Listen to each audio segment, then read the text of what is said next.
반갑습니다. 오늘은 6월 25일 목요일입니다. 오늘의 큐티 말씀은 고린도전서 15장 12절부터 19절 말씀입니다. 바울은 14장을 마지막으로 예배에 대해서 이야기하고 15장부터 새로운 주제를 이야기하는데 바로 부활에 대해서 이야기한다고 말씀을 드렸습니다. 당시 그리스 철학파의 영향을 받아서 부활에 대해서 부정적으로 생각했고 육체에 대해서 부정적으로 생각하는 그 그리스 철학자들, 철학의 영향을 받은 사람들, 지식을 우선으로 생각하는 사람들은 육체는 부정하기 때문에 육체로 다시 들어간다는 것을 되게 혐오했습니다. 그러다 보니까 부활은 있을 수 없다라고 그런 것이 세상 가운데 만연했고 그 세상적인 생각, 세상 이치가 교회 안에 들어오면서 결국 문제가 됐습니다. 그래서 바울은 이 12절 말씀에서 말하는 겁니다. 야, 그리스도께서 죽은 자 가운데서 다시 살아나셨다는 것을 내가 너희에게 전했는데 어떻게 너희 중에는 죽은 자 가운데서 부활이 없다라고 그렇게 말하느냐라고 먼저 반문하고 그것에 대해서 이제 이야기하는 거예요. 만약에 부활이 없다면 어떤 일이 벌어지는지 이야기해 줄게 라고 하면서 13절부터 부활에 대해서 부활이 없으면 이런 일이 벌어질 것이다 라고 그렇게 이야기해요. 그래서 부활이 없으면 그리스도도 다시 사라지지 못하게 되고 그로 인해서 여러 가지 아주 큰 안 좋은 결과들이 나타나게 될 텐데 첫 번째는 예수님께서 가신 그 길이 거짓이 된 것이다.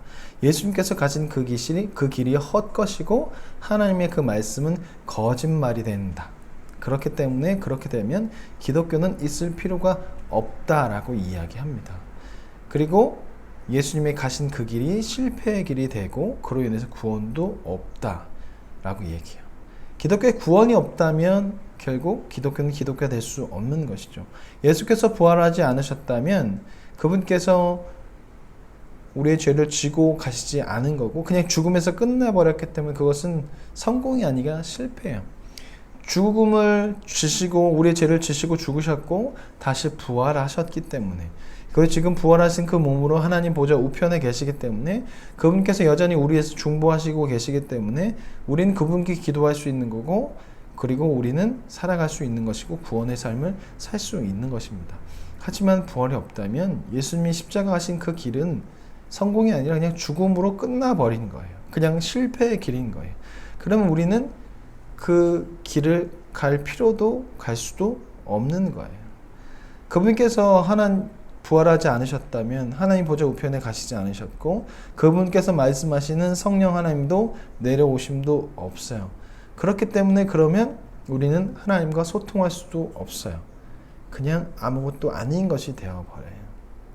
그리고 또한 지금까지 우리가 그리스도를 위해 그리스도의 믿음으로 인해서 수모를 당하고 박해를 당하는 삶이 의미가 없어요. 그런 의미가 없는 거죠. 미래도 없고 구원도 없고 아무것도 없는데 우리가 못하러 그렇게 살았냐 이것이죠. 그래서 바울은 이런 것들을 이야기하면서 부활이 없으면 이런 일이 벌어진다. 지금 우리가 사는 것이 아무런 의미도 없고 그런 구원의 삶도 없고 교회도 있을 수 없는 것이다. 그리고 지금 우리가 예배 가운데 그런 어떤 감격도 경험할 수 없다. 성령께서 오시지 않는 거기 때문에 하면서 지금 상황에 있는 것들에 대해서 부활이 없다면 우리 삶에 지금까지 벌어졌던 것들이 벌어질 수가 없다라고 이야기하는 것이죠. 기독교에서 부활이 없는 것은 말이 되지 않습니다. 기독교에 부활이 없다면 기독교는 있을 수가 없는 것입니다. 어떤 사람들은 그래서 부활이 믿어지지 않는다라고 이야기하기도 하는데요. 죽음은 믿어질 수 있습니다. 왜냐하면 죽음은 우리가 눈으로 보거든요. 근데 부활은 우리 눈으로 보지를 못하니까 믿지 못합니다. 하지만 그 부활이 없다면 우리는 구원도 없고 하나님과 소통할 수도 없기 때문에 그냥 죽음이 끝일 것입니다.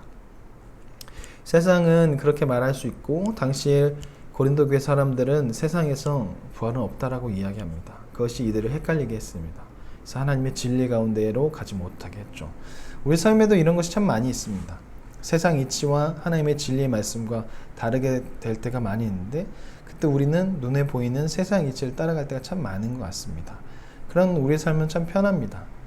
하지만 우리는 세상 이치가 아닌 하나님의 말씀을 따라 살아가야 할 사람들입니다. 세상 이치가 하나님의 말씀과 다르게 말한다고 해서 그것을 따라갈 사람은 아니라는 것이죠. 하나님의 말씀에 근거해서 세상 이치가 어떻게 말하는지 잘 분별해서 그 길을 가야 할 것입니다. 우리가 놓지 말아야 할 것은 바로 부활입니다. 부활이 없다면 우리에겐 구원도 없고 성령과 소통할 수도 없고 하나님과 소통할 수도 없습니다. 부활을 믿어야 하고 그 부활된 삶을 살아가야 할 것입니다. 우리는 거듭났습니다. 새로운 삶을 살고 있습니다. 다 예수님의 죽음과 부활 때문입니다. 그 부활의 믿음으로 하루하루를 살아가시고 그 부활로 인해서 지금도 우리는 하나님 나라를 경험할 수 있고 장차 예수님 다시 오실 그날에도 부활의 날, 그것을 하나님 나라를 경험할 수 있습니다. 그것을 기억하면서 날마다 매일매일 새로운 삶, 거듭난 삶, 부활의 삶을 사시고 부활의 삶으로서 기뻐함으로써 예수 그리스도의 죽음과 부활이 헛되지 않는 오늘 하루하루 정의와 공의를 실천하며 살아가는 오늘 하루하루가 될 수 있도록 세상 이치에 속지 않고 세상 이치에 넘어가는 것이 아니라 진리 되신 말씀, 하나님의 말씀대로 살아갈 수 있는 그런 우리가 되었으면 좋겠습니다. 자, 그러면 내일 뵙겠습니다. 안녕히 계세요.